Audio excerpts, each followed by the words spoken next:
한국은행이 7월 기준금리를 3.5%로 동결할 것이라는 기사가 연합뉴스에 나왔습니다. 연합뉴스에 의하면 우리나라 경제 전문가 6명을 대상으로 설문조사를 한 결과 6명 모두 만장일치로 한국은행이 기준금리를 동결할 것이라고 응답을 했습니다. 이들이 금리 동결을 예상하는 가장 중요한 이유는 무엇보다도 경기 불안입니다. 수출과 내수의 부진이 이어지면서 2분기 성장률이 부진할 것으로 예상되기 때문에 금리를 올리기는 어렵다는 것입니다.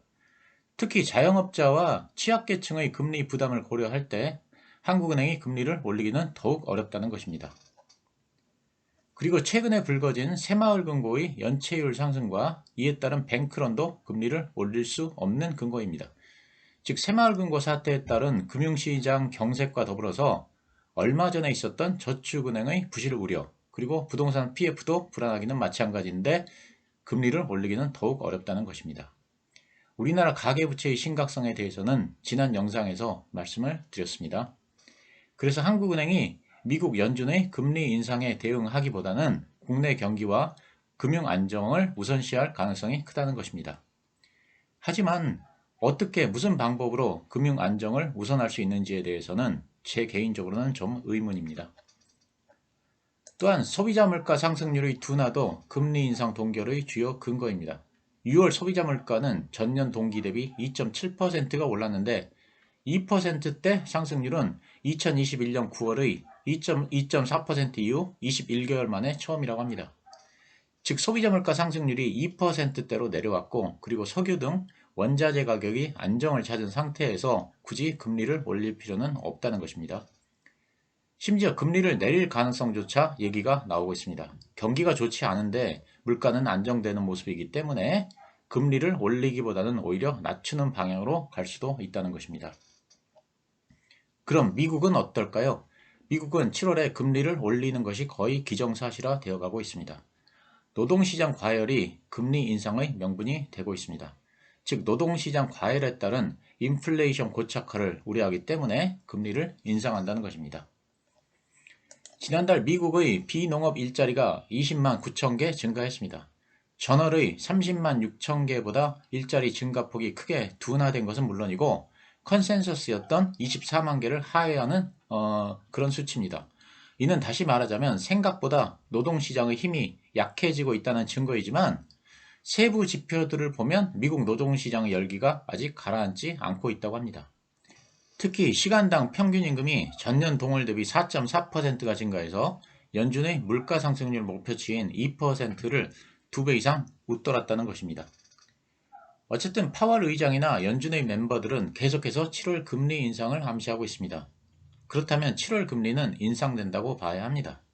연준 의장이 아무 이유도 없이 어느 날 갑자기 자기가 했던 말을 없던 걸로 돌려버리는 것은 신뢰성에 문제가 생기기 때문입니다. 그럼 연준은 왜 금리를 올릴까요? 그 이전에 우선 다른 나라들이 왜 금리를 올리는지에 대해서 알아야 하는데 이 문제에 대해서는 지난 영상에서 말씀을 드렸습니다. 최근에 캐나다, 호주, 그리고 영국이나 스위스 등 주요 국가들이 모두 다 금리를 올렸습니다. 이들 국가들이 금리를 올리는 이유는 자국 채권에 투자한 자금이 미국으로 빠져나가지 않도록 하는 목적이 더 크다는 말씀을 드렸습니다. 화면을 보면 금리를 인상하기 전 주요국들의 기준금리는 캐나다가 4.5%, 호주가 3.85%, 그리고 영국이 4.5%였습니다. 반면에 미국의 기준금리는 5.25%입니다. 이렇게 기준금리 차이가 벌어지면 캐나다나 영국 그리고 호주의 채권에 투자하는 자금이 더 높은 수익률을 쫓아서 미국이 새로 발행하는 국채로 이동을 하게 됩니다. 그래서 이들 나라들이 미국과의 기준금리 차이를 줄이기 위해 금리를 올린 것입니다. 그러면 미국은 어떨까요? 순차적으로 발행하는 국채를 소화시키기 위해서는 투자자들에게 높은 금리를 줘야 합니다. 그래서 미국이 7월에 금리를 올리는 것이라고 저는 생각하고 있습니다. 즉 강한 고용 때문에 금리를 올리는 것은 핑계에 불과하고 부채 한도 협상 결과에 따라 순차적으로 발행되는 국채를 소화하기 위해서 금리를 올리는 것입니다. 강한 고용이라고는 하지만 사실상 예상보다도 일자리 증가가 적었습니다. 이는 2020년 12월 이후 가장 적은 증가폭입니다. 그것도 대부분 주정부가 창출한 공공일자리가 일자리 상승을 주도했습니다. 반면에 팬데믹 이후로 고용 붐을 주도하던 레저와 적객 분야에서는 일자리 상승폭이 크게 둔화되었습니다. 그렇기 때문에 그야말로 순차적으로 발행되는 국채를 소화하기 위해서 일자리를 핑계로 대고 금리를 올리는 것입니다. 반대로 영국이나 캐나다, 호주 등은 미국 국채에 자금을 빼앗기지 않기 위해 금리를 올리는 것입니다. 즉 지금은 주요국들이 금리 전쟁을 시작한 상태입니다. 그런데 어떤 이유로건 금리를 올리면 항상 곤란을 겪는 나라들은 이들 선진국들이 아니라 신흥국들입니다. 1970년대에 빠르게 성장하던 남미의 브라질, 멕시코, 아르헨티나는 미국의 갑작스런 금리 인상 때문에 국가 부도 사태를 맞았습니다. 1990년대에는 미국이 금리를 올리자 아시아 국가들에서 달러가 빠져나갔고 우리도 IMF 외환위기를 맞았습니다. 2008년 리만 브라더스 사태 이후에는 미국 경제가 회복되면서 금리를 올리자 가장 큰 타격을 받은 나라들은 그리스 등 남유럽의 취약한 국가들이었습니다. 이런 점에서 이번 선진국들의 금리 전쟁이 우려가 되는 것입니다. 어쨌든 모든 주요 국가들이 다 금리를 올리는데 우리만 금리를 못 올리고 있습니다. 만약 우리나라 경제 전문가들의 말처럼 한국은행이 13일에 기준금리를 3.5%로 동결하고 미국 연준이 25일에 FOMC 회의에서 금리를 0.25% 올린다면 우리나라와 미국의 금리 차이는 무려 2%로 벌어집니다.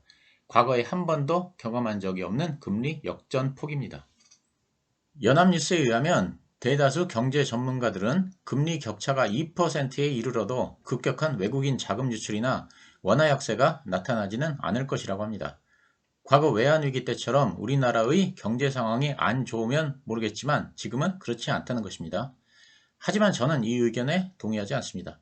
우리나라 채권에 투자하는 자금은 수익률이 무엇보다도 중요합니다. 예를 들면 우리나라 채권의 수익률이 3.5%인데 우리나라 경제가 안정되어 있기 때문에 수익률이 5.25%나 되는 미국의 채권을 안 사고 그냥 3.25% 수익률의 우리나라 채권을 산다는 것. 저는 이런 설명은 설득력이 크지 않다고 생각합니다. 심지어 금리를 인하한다는 의견도 있는데 저는 아무리 경제 전문가의 의견을 존중한다고 해도 개인적으로는 이건 좀 이해가 되지 않습니다. 화면의 자료를 보시면요. 2019년 글로벌 금융시장에서 연간 거래되는 외환 규모는 1647조 달러인 반면에 세계 상품 교역량은 25조 달러에 불과합니다. 즉 외환 거래액의 약 1.5%만 실물과 연계되어 있고 나머지 98.5%는 자본거래라고 볼 수 있습니다. 우리나라는 무역거래가 상대적으로 크지만 그래도 총 자본거래에서 총 무역거래가 차지하는 비중은 5.8%에 불과합니다. 아무리 무역거래 금액이 크다고 할지라도 총 자본거래에서 차지하는 비중은 아주 적습니다. 그만큼 투기자본이 환율 변동에 절대적인 영향을 미친다는 것입니다. 환율 변동은 단기적으로 치고 빠지는 자본거래의 영향을 훨씬 더 많이 받기 때문에 경제의 펀더멘탈만으로는 설명을 할 수가 없습니다. 그런데 미국과 우리나라의 금리 차이가 2% 가까이 벌어지면 외화가 유출되고 환율이 상승할 가능성이 있습니다. 유례 없이 확대된 금리 차이가 투기자금에 영향을 미칠 수 있다는 것입니다. 여기서 한국은행의 딜레마가 생겨납니다. 달러 유출을 막기 위해서는 금리를 올려야 합니다. 하지만 가계부채라든가 새마을 금고 문제, 자영업자 등 취약계층을 생각하면 금리를 올릴 수가 없습니다. 그럼 제 생각을 정리해 보겠습니다. 아마도 7월에 미국은 금리를 올릴 것이고 한국은행은 금리를 못 올리고 동결할 가능성이 큽니다. 그러면 외국인 자금이 국내 채권 시장에서 유출되고 환율이 상승할 가능성이 있습니다. 미국을 제외한 주요국들의 금리가 모두 다 낮다면 세계 각국에서 달러가 조금씩 빠져나가니까 큰 상관이 없을지 모르겠지만 주요 국가 중에서 우리나라만 홀로 금리가 낮은 상태입니다. 그렇기 때문에 특히 우리나라에서 자금 유출이 심할 가능성이 있습니다. 그래서 예상대로 미국이 금리를 올리고 우리가 금리를 동결한다면 저는 자금 유출에 의해 환율이 상승할 가능성이 있다고 생각하고 그리고 원화 약세는 다시 외국인 주식 투자 자금의 이탈을 가져올 수 있기 때문에 주식시장에 조정을 가져올 가능성이 크다고 생각합니다. 그래서 만약 7월에 미국 금리 인상, 우리나라 금리 동결의 시나리오가 예정대로 진행된다면 저는 주식 비중을 약간 줄일 생각을 가지고 있습니다. 물론 오늘 제가 드리는 말씀은 제 생각일 뿐이고 제 생각은 틀릴 수 있다는 점을 항상 염두에 두시고 참조만 하시기 바랍니다. 감사합니다.